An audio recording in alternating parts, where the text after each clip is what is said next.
Hello, Naveen MC பேசுகிறேங்க. As an எம்சியாக நிறைய நேரம் ஒரு ஈவெண்ட் எடுத்துட்டோம்னா நின்றுக்கிட்டே இருக்கணும், டான்ஸ் ஆடணும், என்டர்டெயின்மெண்ட் பண்ணணும், பேசிக்கிட்டே இருக்கணும். பட் அந்த டயர்டெல்லாம் எவ்வளோ சீக்கிரம் போகும் அப்படின்னா, இந்த மாதிரி அழகான ஃபீட்பேக்லாம் நம்ம கேட்கும்போது தான். இந்த ப்ரோக்ராம்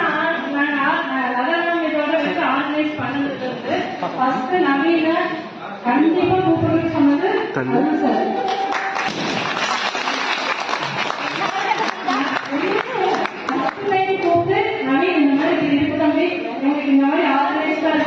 வர சொன்னீங்க ரிலாக்ஸா இருக்கணும், அந்த 1.5 hours நல்லா என்கேஜா வச்சுக்கேன். எனக்கு அவங்க ரிலாக்ஸா இருக்கணும், என்ஜாய் பண்ணணும் அப்படிங்கிற கான்செப்ட் மட்டும் நான் சொன்னேன். பட் அப்படியே கரெக்டா அந்த 1.5 hours எப்படி போகுதுன்னே தெரியல.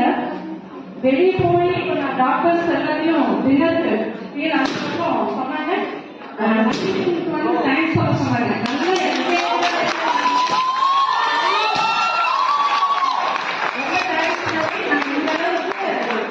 expect பண்ணேன். This is the first time. Thanks a lot from our team.